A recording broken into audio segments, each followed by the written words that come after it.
Welcome back to Hoops HD, everybody. It is Championship Week, It and is this is our officially open. Championship Week video notebook day number 0. We got a ton of stuff to get to tonight, so we have Yes. a full panel here.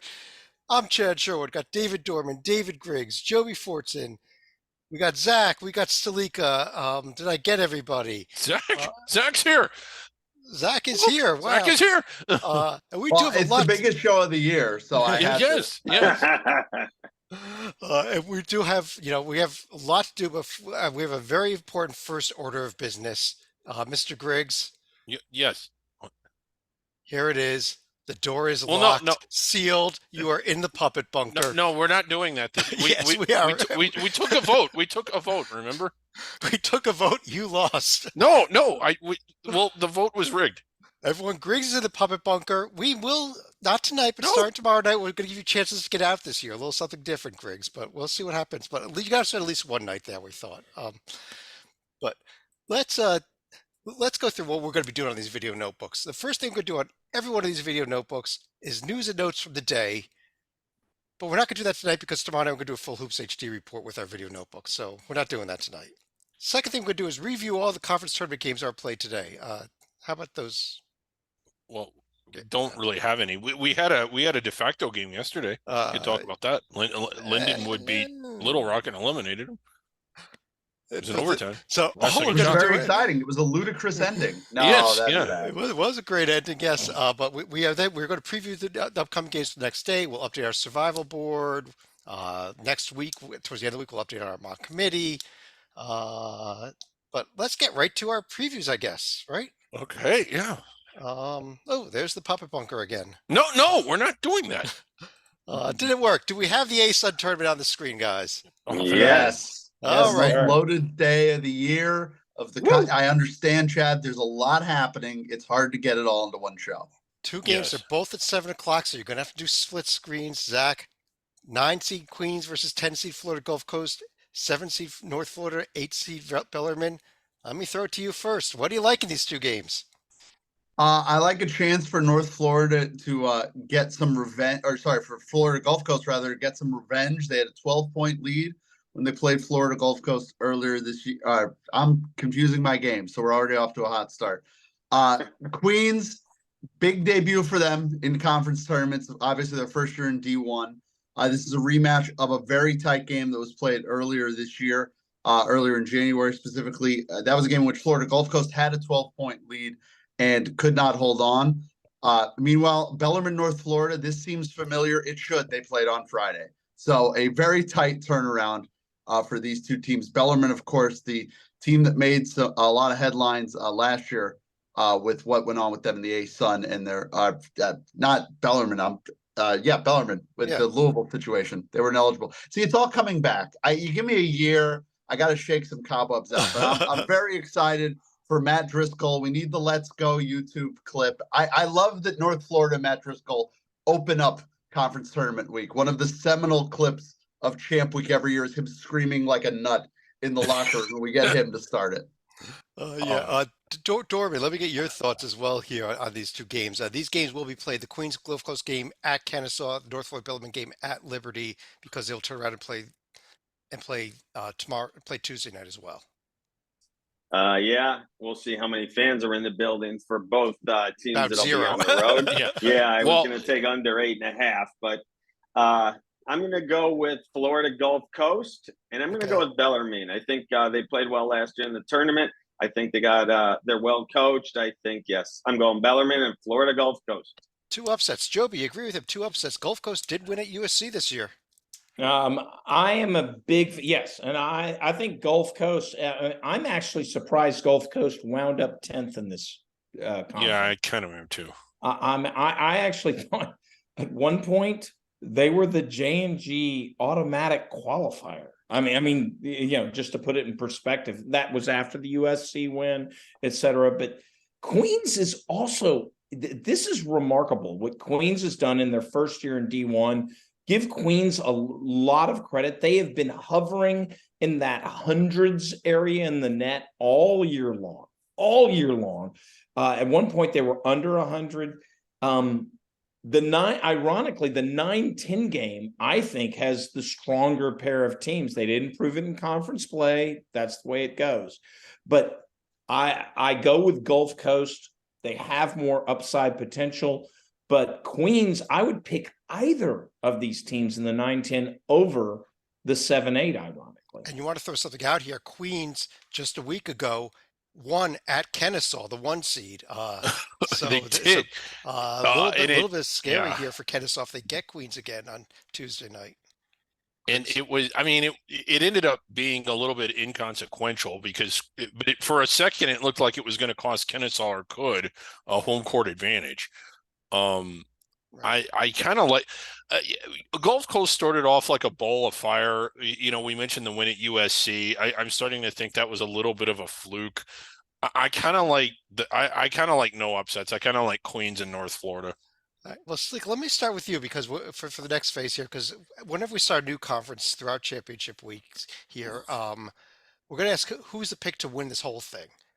So you got a thought here where this entire tournament is going? Back in November, we were looking at Stetson. That was a team that could potentially make noise here in the Atlantic Sun. Yes. Remember, this was a team that I believe they wanted a Florida State and had maybe 1 or 2 other notable wins outside of that. Unfortunately, everyone else in the conference began to figure them out. Eastern Kentucky was also a little bit better than expected. But personally, my guess is Liberty is going to end up winning the conference tournament right here. They've got the highest ceiling of any of the 10 teams here.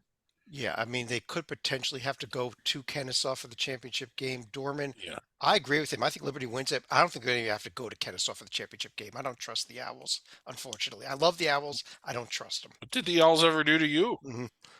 I don't trust the Owls either. I like Stetson to beat the Owls, and then Stetson to play Liberty. So on an outside shot, if I was taking a dark horse, a longer shot, I agree with Stalika. Stetson's got some talent. I'm really a big fan of Donnie Jones, the Stetson coach. But Liberty's got a little more. They're talented. If they play, it will be on Liberty's home court, and I would take Liberty. So I'm going to be on Liberty. Zach, are you going to go Kennesaw? I will. I will. Yes, stand up for thank the you, Owls. Zach. I will Yeah. stand up for Amir Abdul-Rahim's Owls. Look, they stormed through the league 15-3. 2 of those losses by 1 possession. The other one to Queens by 7. This is a team that won every game. Some of them were close, but they won every game and they were close, but 3, and they were close in all of them. So I will do the heavy lifting here and take the 1 seed to win the A-Sun tournament. But I expect either they're going to win it or they're going to lose to Queens. That would be my dark horse Yeah. here. Is that Queens scares everybody because they're not actually eligible, but they're in the tournament. But I am going to pick Kennesaw. You're just pining for the Al Skinner days at Kennesaw. We know. I am. True. It really is true. Joby, what about you? We haven't got your pick yet. Actually, I think the bracket, I mentioned how much I love the 9-10 game versus the 7-8. I love the 4-5 more than I like the 3-6. I could see Kennesaw's just got a tougher road. I mean, 9-10, we laugh about Queens or Gulf winning. I think that's a very realistic upset. I'm not saying it will happen, but I think the likelihood is high. And then Stetson, don't forget Lipscomb. Lipscomb's already beaten Liberty in this season. Lipscomb's a good team. So I actually think Kennesaw has a tough road, whereas I'm not as on board with the Eastern Kentucky, Northern Alabama side. Liberty has a solid team, solid go through.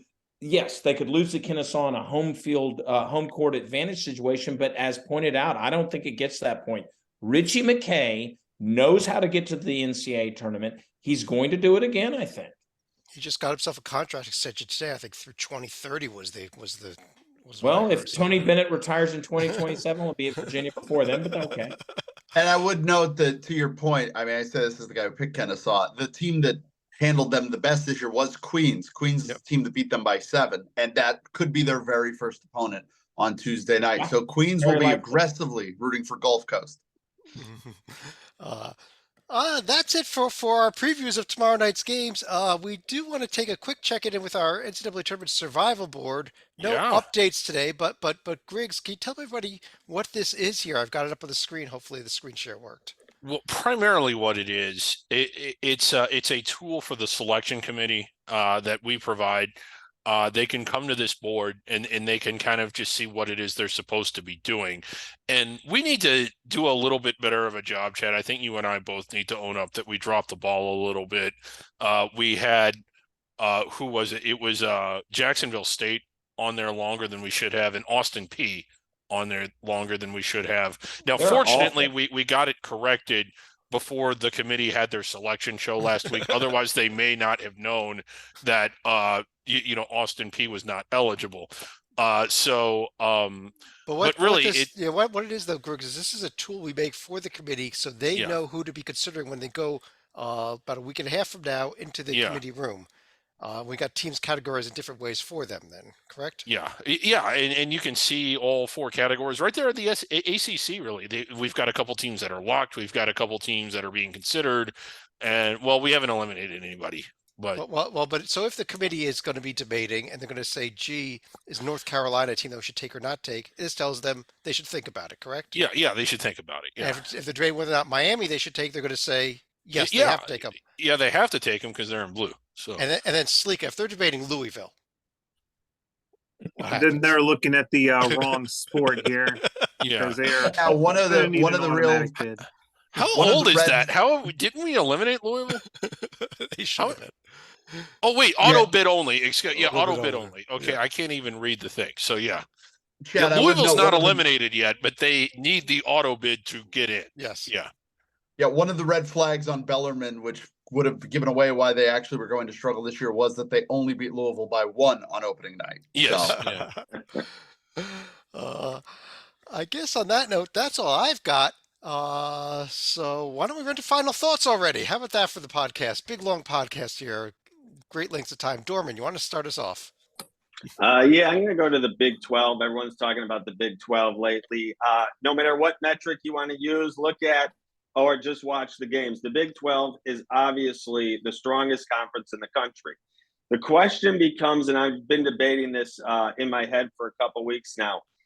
There are no nights off in the Big 12. Every game is tough. Every game is difficult.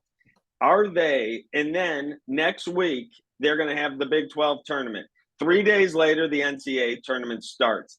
Are they going to be tired and exhausted and beat each other up all season long and not show well in the tournament?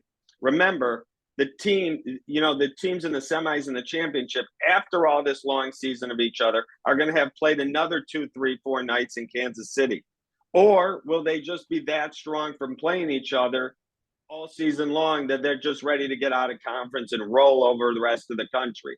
I think it's an interesting debate because I could see it going either way. Maybe interesting to pick teams that lose in the Big 12 quarterfinals to make a run in the NCAA tournament.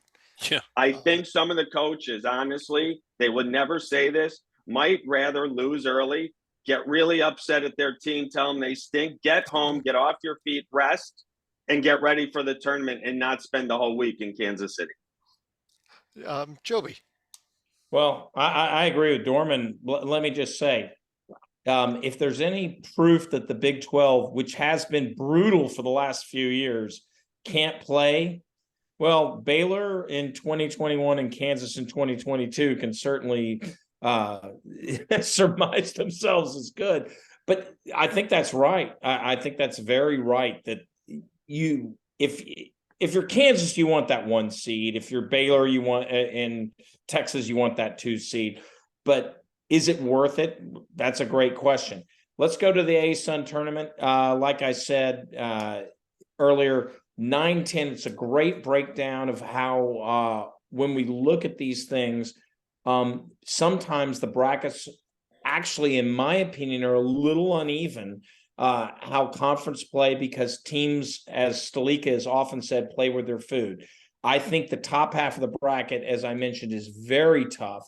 And for all of those who do the Jerome, I have picked Liberty in the Jerome. So when you're doing these preseason, when you're doing these pre-tournament selections, look at the bracket. Don't just blindly say, oh, I like this team. Look at the bracket. That will help you in your picking. And I dare say I like my pick of Liberty more than Zach's pick of Kennesaw for that very reason, not because one team is highly better than the other. And if you want to see those brackets, there's a tab right up top there, conference tournaments. We have all of them. If you're going to be in the Jerome, they're all up there, other than the two I think you have to pick for the first week, the Big Sky and the America East that aren't out yet. They're finishing up play this week. Stalika. It's a little bit trickier to pick a conference like the Atlantic Sun where there's going to be constant reseeding, but there's another player that seems like he's been there for 10 years, and that's a Lipscomb player, Hassan Abdullah. He's a grad transfer. He had been Lipscomb's leading scorer, I believe, the past couple seasons. He's been more of a facilitator this year, leading the team in assists. His points are down, but you get the feeling he could strike at any moment right here. And their draw, if seeds were to hold, they would have Arota, Stetson, and Kennesaw. So wouldn't completely shock me to see Lipscomb in the championship game against Liberty either. Yeah, I can't just see that. I could see Liberty being Lipscomb in the finals. I'm kind of with you, Stalika. Zach. Yeah, to stay on topic, again, I mentioned it, but the job Amir Abdur-Rahim has done at Kennesaw is incredible. His first year, they were 1-28, 0-16, and then COVID hit. Across his first 2 years in the A-Sun, he was 2-29. And this year, 23-8, 15-3. It's an incredible turnaround. No matter what happens over the next week in the A-Sun, it's an incredible job that he's done. One of the rising stars in the coaching profession, a 41-year-old former assistant at Georgia Tech. He's done a great job. In terms of broader, by the way, I'm keeping a very close eye, kind of here we go, on the Villanova Wildcats. I might even think they will be in the championship game of the Big East tournament on Saturday night, because they are starting to finally put it together. They've got Justin Moore. They've won 5 of 6, and they looked very impressive against Creighton. This is a team that's got possibly the best non-Jordan Hawkins NBA talent in the Big East on their team in terms of Cam Whitmore. Now they've got a point guard. Keep an eye on Villanova to make things, and a week that may not be interesting in terms of bid stealers. I think Villanova might be around at the Big East tournament very late, maybe even causing some contingency brackets. Maybe even could they get an at-large bid still even with Seton Hall on the road and UConn home to finish the regular season before a couple of Big East tournament wins? Already a game over 500. No chance. Overall record sucks. Done. Yeah. See, it's harder for me because I'm a UConn fan. I'm obviously not giving them the UConn game, so I'm looking at assuming you got to assume the UConn game to make the argument. J&G will never allow it. Never allow it. Overall record sucks. That doesn't make them any less scary in the Big East tournament, though. Yeah, Portland disrespect. That's what that is in the J&G. Just another quick go back to Kennesaw. We didn't mention this earlier. They actually, the COVID year 2020, they were our Centenary Award winner for the worst team in D1. That's the turnaround. Just 3 years later, here they are, winning the regular season title. Griggs, you want to finish this off? Well, here? yeah, I am with Zach with Kennesaw. I am banging this drum, and what a story. This is a program that it really, since moving up to D1, has had no history whatsoever. The arena's been empty. It's like when you've watched games for the last few weeks, you want to know, it's amazing where the school got all those new people from, because now they're ram full. It's just been fun to watch.